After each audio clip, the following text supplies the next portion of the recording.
Hello friends, once again welcome to my YouTube channel, and you already know that we are discussing the topics parabola. In last 2 or 3 lectures we have discussed about the standard parabola, and we have already discussed how can we write the general equation of parabola and some important terms related to the parabola or parabolic curve. ठीक है? After that we have to discuss we have to solve some related problems. ठीक है? तो उसी के संदर्भ में मैंने यहाँ कुछ क्वेश्चंस, अभी ये क्वेश्चन लिखा है, इसको मैंने अब हम लोग इसको बनाएंगे. ठीक है? तो सबसे पहला जो क्वेश्चन है ये जनरल इक्वेशन ऑफ पाराबोला से रिलेटेड है. ठीक है? और मैंने आपको ये भी बताया था कि what is the minimum requirements, और you can say what are the minimum requirements to write the equation of a parabola. And you already know that there are 2 minimum requirements.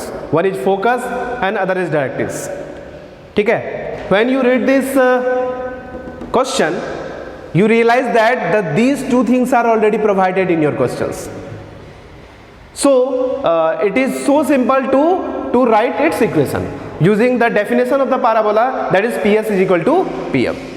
So here you can see, find the equation of a parabola whose focus is -1, -2. and the directrix is the straight line. Here the focus is -1, -2, and the directrix is the line x minus 2y plus 3, and we have to find its equation. I have already told you that whenever it possible then trace the figure. ठीक है? तो यहाँ संभव है, यहाँ हम कर सकते हैं. क्या है कि एक वेरिएबल पॉइंट है जिसका हम लोग को लोकस निकालना है. हमको पता है वेरिएबल पॉइंट को हम लोग हमेशा x, y मानते हैं. एक फिक्स पॉइंट दिया हुआ है, फोकस कितना है जी, तो -1, -2 ये दिया हुआ है. और एक लाइन है डायरेक्ट्रिक्स जिसका इक्वेशन दिया हुआ, तो ये लाइन हम यहाँ लिख लेते हैं. इसका इक्वेशन कितना है, तो ये हो जाएगा x minus 2y plus 3 is equal to 0. यहाँ से इसका डिस्टेंस और यहाँ से इसका परपेंडिकुलर डिस्टेंस दोनों बराबर होता है. किसके केस में, तो पाराबोला के केस में. तो यहाँ लिखेंगे by the definition of parabola.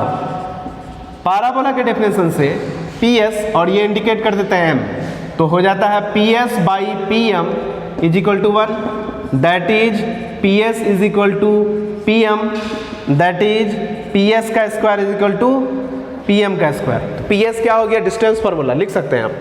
तो ये हो जाएगा आपका x प्लस 1 का whole square plus y plus 2 का whole square is equal to इस P पॉइंट से इस लाइन पर length of perpendicular, straight line already जानते हैं आप, तो हो जाएगा x माइनस 2y प्लस 3 का मॉड का स्क्वायर डिवाइडेड बाई, ये हो जाएगा 1 प्लस x का कोफिशिएंट 1 का स्क्वायर 1, y का कोफिशिएंट -2 का स्क्वायर हो जाता है 4. ठीक है? का स्क्वायर रूट का स्क्वायरिंग, स्क्वायर रूट खत्म हो जाएगा. तो अल्टीमेटली कितना हो जाएगा, तो ये हो जाएगा x स्क्वायर प्लस, हम एक साथ लिख देते हैं, y square plus 2x plus 4y, अब प्लस यहाँ हो जाएगा 4 प्लस 1 यहाँ हो जाएगा 5, और ये यहाँ पे जो 5 है वो यहाँ के मल्टीप्लाई हो जाएगा. तो ये हो जाएगा 5 इज इक्वल टू, इधर कितना हो जाएगा, तो हो जाएगा x स्क्वायर प्लस 4y का square plus 9 minus 4xy minus 6 है तो 12y और प्लस 6x. ठीक है? यहाँ में मैंने a माइनस बी प्लस सी का होल स्क्वायर का फॉर्मूला लगा दिया, तो हो जाता है a square plus b square plus c square. अगर सारा प्लस में हो तो plus 2ab plus 2bc plus 2ca. Sign manage करने के लिए आता है, y वाला टर्म जहाँ होगा वहाँ माइनस हो जाएगा. देखिए यहाँ पे अभी माइनस, इसको आप अरेंज कर सकते हो, तो मल्टीप्लाई करके अरेंज करेंगे तो हो जाएगा यहाँ 4x का स्क्वायर और ये हो जाएगा 5, तो हो जाएगा सिंपली y स्क्वायर. ठीक है? ये हो जाएगा आपका 10x, तो पहले इधर से आ जाएगा, तो यहाँ हो जाएगा माइनस प्लस 4xy, और ये हो जाएगा आपका 10x, उधर से 6 घटेगा तो हो जाएगा 4x, और ये हो जाएगा 20y और 12 और जुड़ जाएगा तो हो जाएगा 32y. ठीक है? और ये हो जाएगा 25 और उधर से 9 घट गया तो हो जाएगा 16 प्लस 16 इज इक्वल टू 0. तो ये जो आप देख रहे हैं यही आपका क्या है, जनरल इक्वेशन ऑफ पाराबोला हुआ. ठीक है? तो पाराबोला का इक्वेशन लिखना बहुत आसान काम है, बशर्ते कि आपको क्या दिया, प्रोवाइड क्या हुआ रहे, उसका फोकस और उसका डायरेक्ट्रिक्स. तो फोकस डायरेक्ट्रिक्स दिया हुआ है, आप equation of parabola easy way में लिख सकते हैं। उससे रिलेटेड एक छोटा सा एग्जांपल्स आपके सामने मैंने रखा था। ठीक है, एक नज़र इसको देखिए फिर आगे बात करते हैं।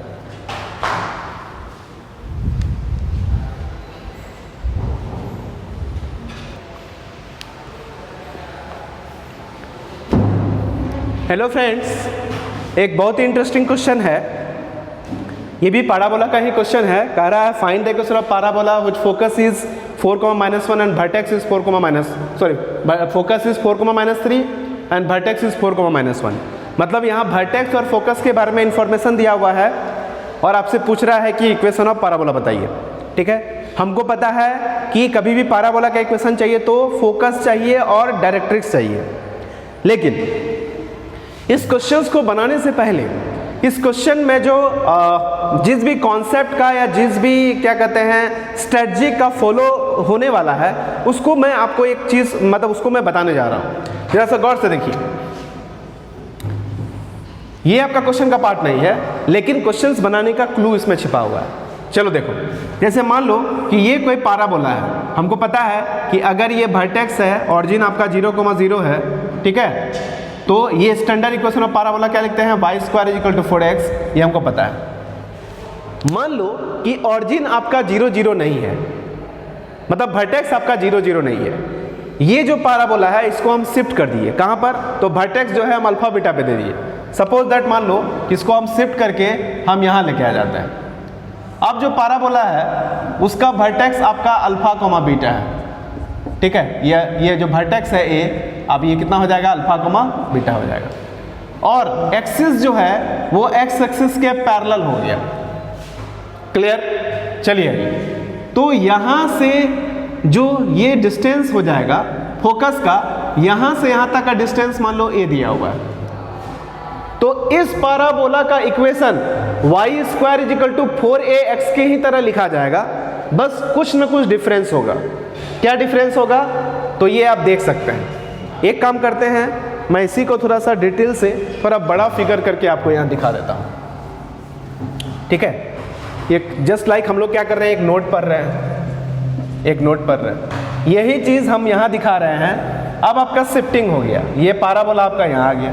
ठीक है, वर्टेक्स जो था, जो वर्टेक्स आपका ए पे था, अब वो वर्टेक्स मेरा a' हो गया, जो कि अल्फा बीटा है, मतलब 0,0 नहीं है। यहाँ वर्टेक्स आपका 0,0 था, x axis of parabola x axis था, तो पैराबोला का इक्वेशन y² = 4x है। क्योंकि फेस इधर है तो इसका भी फेस उधर ही बनाए हैं। ठीक है, तो लेकिन इस बार क्या है, इस बार आपका वर्टेक्स 0,0 के बदले अल्फा बीटा है, और फोकस जो भी हो, बट फोकस से वर्टेक्स का जो डिस्टेंस है ये मेरा a दिया हुआ है। आपको बता दें, यहाँ जो पैराबोला का इक्वेशन लिखा जाता है, एक्चुअली ऐसे लिखा जाता है y-0 का होल स्क्वायर = 4ax-0। ये जो हम 0,0 लिख रहे हैं, ये एक्चुअली वर्टेक्स का 0,0 है। अगर वर्टेक्स 0,0 के अलावा कोई और होगा तो वहाँ पर 0,0 ना दे करके जो भी पॉइंट का कोऑर्डिनेट होगा वो मेंशन किया जाता है। एग्जाम्पल के तौर पे अगर ये वर्टेक्स अल्फा बीटा है, तो इस बार पैराबोला का इक्वेशन हो जाएगा y कोऑर्डिनेट कितना है, यहाँ तो 0 था बट यहाँ बीटा है, तो y - बीटा का होल स्क्वायर, ठीक है, = 4a। याद कीजिए, यहाँ से वर्टेक्स से फोकस का दूरी इस बार भी a है, तो यहाँ a ही लिखा गया, और यहाँ हो जाएगा आप कितना, x - अल्फा। तो ये एक टेक्निक है जिसके हेल्प से आप इस तरह के पैराबोला का इक्वेशन लिख सकते हैं। आपको बता दें, ये स्टैंडर्ड इक्वेशन ऑफ पैराबोला नहीं है, but standard equation of parabola के तरह है। ठीक है, this is not the standard equation of parabola, but this is like as a standard equation of parabola. So with the concept of these you can easily write the equation of this type of parabola. And in this current questions we will use this concept and you can realize how we can write the equation of the parabola अगर इस तरह का situation create होता है तो. Clear? तो चलिए हम लोग अब इस क्वेश्चन को देखते हैं. आई होप कि ये नोट आपको समझ में आ गया होगा. अगर नहीं आया है तो इसको एक बार बढ़िया से देख लीजिएगा, रियलाइज कर लीजिएगा, तो आपको क्या पता चल जाएगा इस बार कि कैसे हम लोग जो है इस तरह के इक्वेशंस, इस तरह के पैराबोला का इक्वेशन लिख सकते हैं। ये बहुत इंपॉर्टेंट है, आपको बता देते हैं, ठीक है। तो इसको समझना बहुत जरूरी है, क्योंकि जब तक ये चीज़ नहीं समझ में आएगा तब तक इस तरह के क्वेश्चंस का आप आंसर नहीं दे सकते हैं, ठीक है। तो चलो देखते हैं इसका आंसर। इसके लिए हमको मिटाना पड़ेगा, तो मैं इसको मिटा रहा हूं।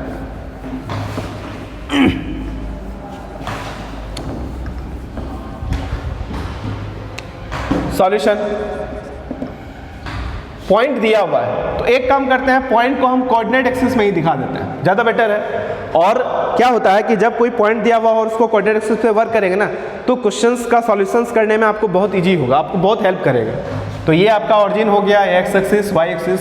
चलिए ये वर्टेक्स कहाँ है, 4,-1, एक्स पॉजिटिव वाई नेगेटिव। आपको पता है एक्स पॉजिटिव वाई नेगेटिव कहाँ होता है, तो फोर्थ क्वाड्रेंट। तो एक्स पॉजिटिव मतलब 4 और वाई -1, सपोज दैट यहाँ होगा। तो ये वर्टेक्स है जिसका कोऑर्डिनेट है 4,-1, इतना हो गया आपका। और ये 4,-3 ये आपका फोकस है। हमेशा याद रखना, वर्टेक्स जिधर फोकस होगा फेस भी उधर ही खुला हुआ रहेगा। तो ऑब्वियसली जो आपका वर्टेक्स है वो इसी लाइन में है, और जो लाइन किसके पैरेलल है, वाई एक्सिस के पैरेलल है। क्यों? क्योंकि फोकस का जो कोऑर्डिनेट है वो दिया हुआ है 4,-3।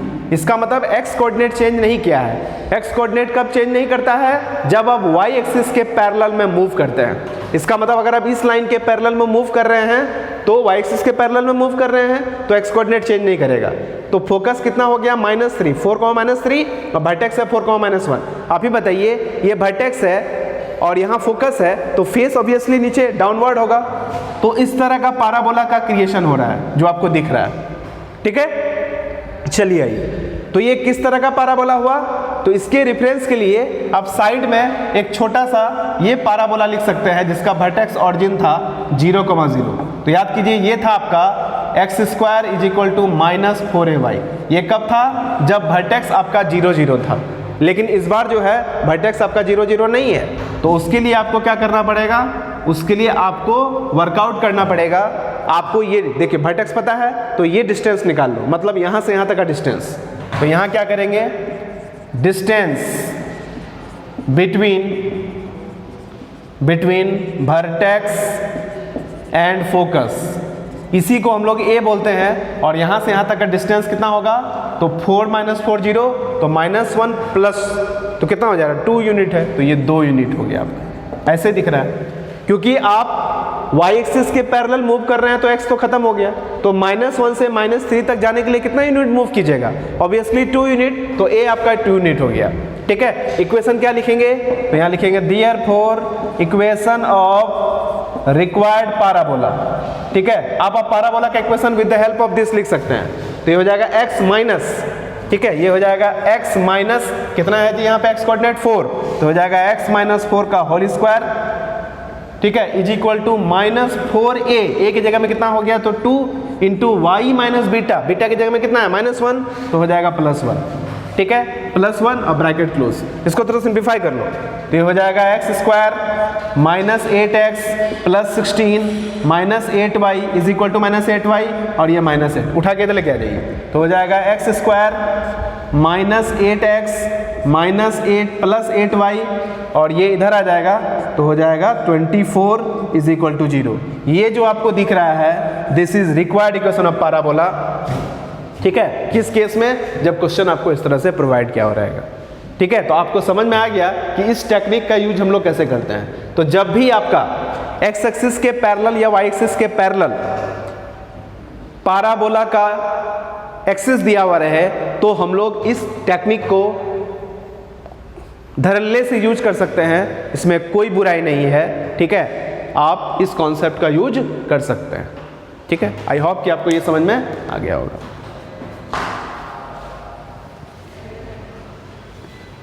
इधर देख लो।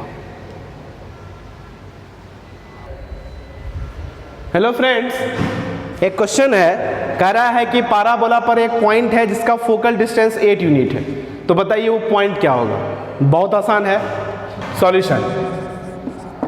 जो पैराबोला है वो खुद आपका y² = 4x के फॉर्म में है। तो y² = 4 × 2 × x, इसका मतलब यहाँ a जो है वो आपका कितना हो गया 2 हो गया। तो यहाँ लिखेंगे here a is equal to 2। इतना क्लियर है? हमको पता है एक पॉइंट लेना है, लेट p एक पॉइंट है जिसका x1 y1 कोऑर्डिनेट है, b एनी पॉइंट कहाँ पर, ऑन पाराबोला, ऑन पाराबोला। ठीक है, तो देयरफॉर ये पॉइंट अगर पाराबोला पर पॉइंट है तो ये पॉइंट पाराबोला को सेटिस्फाई करेगा। तो देयरफॉर y1 का स्क्वायर इक्वल टू कितना लिख सकते हैं 4ax1, इसको मान लो एक नंबर। अब उस p पॉइंट का फोकस से डिस्टेंस मैंने बताया था, तो यहाँ लिख सकते हैं फोकल डिस्टेंस, फोकल डिस्टेंस किसका, ऑफ p जिसका कोऑर्डिनेट कितना है x1, y1 is equal to कितना हो गया जी, तो फोकस से जो डिस्टेंस है वो आपका कितना हो गया a प्लस x1 हो जाता है, ये हमको पता है। और यहाँ a 2 है और x1 निकालना है, और this is equal to question में दिया हुआ है 8, इसका मतलब यहाँ से x1 इज इक्वल टू हो जाएगा 6। जब x1 6 हो गया तो फ्रॉम 1 से y1 का स्क्वायर इज इक्वल टू कितना हो जाएगा, तो 4a मतलब 2 है तो हो जाएगा 8 इंटू x1 मतलब हो जाएगा 6, 8 छक्के कितना हो जाएगा 48। ठीक है, तो therefore y is equal to हो जाएगा ±4√3। ठीक है, तो हैंस रिक्वायर्ड पॉइंट्स क्या होगा, हैंस रिक्वायर्ड पॉइंट्स हो जाएगा आपका x कोऑर्डिनेट तो हो जाएगा 6, लेकिन y कोऑर्डिनेट हो जाएगा ±4√3। इसका मतलब 2 पॉइंट होगा जहां से जिससे फोकस का जो डिस्टेंस होगा वो हमेशा 6 होगा। ऑब्वियसली क्योंकि सिमेट्रिक होता है, क्योंकि हमको पता है कि every parabola is symmetric about its axis. So आप ही बताइए, अगर ये पॉइंट यहाँ होगा, ये 8 डिस्टेंस पे है, तो ऑब्वियसली दूसरा पॉइंट यहाँ होगा, वो भी 8 डिस्टेंस पे होगा। तो 100% आपको 2 पॉइंट मिलेगा, एक पॉइंट P मिलेगा, दूसरा पॉइंट Q मिलेगा।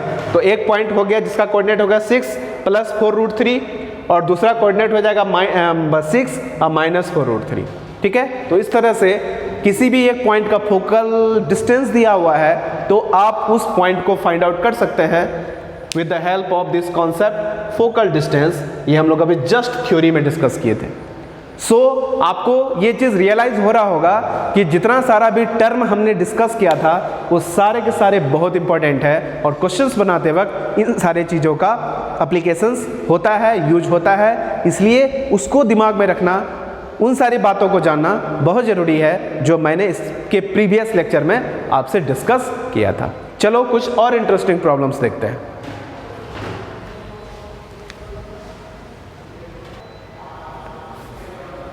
हेलो फ्रेंड्स,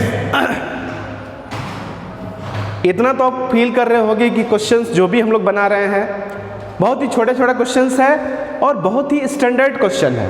ठीक है, क्वेश्चंस देखने में छोटा बहुत है, लेकिन ऐसे क्वेश्चंस स्टैंडर्ड क्वेश्चन होते हैं। मतलब ये क्वेश्चन थिंकेबल क्वेश्चंस है, ऐसा नहीं कि स्ट्रेट फॉरवर्ड है पढ़े और बना दिए। ठीक है, ऐसा क्वेश्चन मैं कभी डिस्कस नहीं करूँगा, क्योंकि ये तो आप किसी भी बुक में उठाओगे और क्वेश्चन देखोगे बना दोगे। लेकिन क्वेश्चन थोड़ा सा स्टैंडर्ड होना चाहिए, मतलब जिसमें आपको आपके माइंड का जब तक यूज़ ना हो, जब तक आप उसको एनालिसिस ना कीजिए, तब तक उस क्वेश्चन का कोई मतलब नहीं होता है। चलो, ये क्वेश्चन भी इसी तरह का है, कह रहा find the length of the sides of an equilateral triangle. हमको पता है इक्विलैटरल ट्रायंगल का तीनों साइड बराबर होता है, तो एक साइड निकाल दोगे काम चल जाएगा। इन्हें पाराबोला, फिर से पढ़ रहे हैं, find the length of the sides of an equilateral triangle inscribed a parabola. मतलब किसी पाराबोला के भीतर में एक इक्विलैटरल ट्रायंगल इंस्क्राइब किया गया है। ठीक है, और उसका लेंथ पूछ रहा है, साइड लेंथ, और वो पाराबोला का इक्वेशन भी दिया हुआ y² = 4x। इस तरह से किया गया है कि जिसका एक वर्टेक्स जो है वो आपका क्या है, 1 एंगुलर पॉइंट इजेड वर्टेक्स। मतलब जिसका एक एंगुलर पॉइंट, क्योंकि ट्रायंगल में 3 एंगुलर पॉइंट होता है, तो एक एंगुलर पॉइंट जो है वर्टेक्स में, किसके वर्टेक्स में है, तो पाराबोला के वर्टेक्स में। ठीक है, ये आपका सिचुएशन है। तो इस सिचुएशन को फिगर में ट्रेस करना बहुत जरूरी है, क्योंकि फिगर ही बताएगा कि आखिर आपको कैसे मूव करना है, क्या स्ट्रेटजी होगा इस क्वेश्चन को बनाने का। चलिए, पाराबोला कौन सा है, तो पाराबोला है आपका y² = 4x। ये आप देख रहे हैं। ठीक है, एक इक्विलैटरल ट्रायंगल ट्रेस करना है जिसका एक एंगुलर पॉइंट वर्टेक्स पे है, तो ऑब्वियसली इक्विलैटरल ट्रायंगल का एक वर्टेक्स पे है। तो मान लो इक्विलैटरल ट्रायंगल का एक साइड यहाँ है, ठीक है, जिसका लेंथ अगर कितना होगा, मान लो कि L है, तो याद कीजिए एल लेंथ का ही लाइन खींचना है यहां से, तो ड्यू टू सिमेट्रिसिटी आपको वैसे ही मूव करना पड़ेगा, ठीक है। मतलब जितना और ये इसको मिला देंगे तो ये तीनों आपका बराबर हो जाएगा, क्योंकि ये इक्विलैटरल ट्रायंगल है, ठीक है। अब जरा सा गौर करो, और क्योंकि इक्विलैटरल ट्रायंगल है और ये एक्सिस है आपका, एक्स एक्सिस या फिर कह सकते हैं एक्सिस ऑफ पैराबोला, और ड्यू टू सिमेट्रिसिटी हमको पता है कि ये पूरा का पूरा एंगल जो है 60 डिग्री होगा, और क्योंकि ये सिमेट्रिक है तो आधा जो है वो 30 होगा ऊपर की तरफ और आधा एंगल 30 जो है वो नीचे की तरफ होगा, और ये जो वर्टेक्स है उसका ऑरिजिन 0 0 है। हम लोग मान लेते हैं कि इक्विलैटरल ट्रायंगल का साइड लेंथ L है, यहाँ मान लेते हैं let side length of equilateral equilateral triangle is equal to L, ठीक है। इतना हो गया। अब तो देयरफॉर मान लो ये आपका B है, ये आपका C है, तो देयरफॉर एंगल BAC जो होगा वो 60 डिग्री होगा, क्योंकि हर इक्विलैटरल ट्रायंगल का एंगल जो होता है वो आपका 60 होता है, 60 60 60 तीनों मिला के 180। चलिए आइए, सिंस पैराबोला जो होता है, पैराबोला इज सिमेट्रिक किसके अबाउट एक्सिस, देयरफॉर जो एंगल हो जाएगा, कौन सा एंगल, तो इसको मान लो कुछ भी या ये एक्स एक्सिस है ना, तो इसको एक्स मान लेते हैं, तो देयरफॉर एंगल क्या, तो BAX इज इक्वल टू कितना होगा 30। याद कीजिए 0 0 पॉइंट से L डिस्टेंस आगे कोई पॉइंट B दिख रहा है, तो हम लोग यहाँ symmetric form of distance line का यूज करके, स्ट्रेट लाइन का यूज करके B का कोऑर्डिनेट लिख सकते हैं, ठीक है। यहाँ लिखेंगे using symmetric form of straight line क्या होगा, B का कोऑर्डिनेट लिख सकते हैं। तो B का कोऑर्डिनेट कैसे लिखेंगे, तो 0 से स्टार्ट हुआ है ना, तो 0 आप प्लस L, यहाँ से यहाँ तक L cos 30, तो हो जाएगा L cos 30 डिग्री, फिर हो जाएगा 0 प्लस L sin 30 डिग्री, ठीक है। चलिए आइए, तो यहाँ से cos 30 का वैल्यू कितना होता है, √3/2, तो ये हो जाएगा √3L/2, और sin 30 का वैल्यू होता है 1/2, तो हो जाएगा L/2। अब ये जो B का कोऑर्डिनेट है, ये B कहाँ लाई कर रहा है, पैराबोला पे, तो पैराबोला को सेटिस्फाई करेगा। तो यहाँ लिख सकते हैं, क्या लिखेंगे जी, तो यहाँ लिखेंगे सिंस B लाइज कर रहा है कहाँ पे, on parabola, therefore B satisfy करेगा।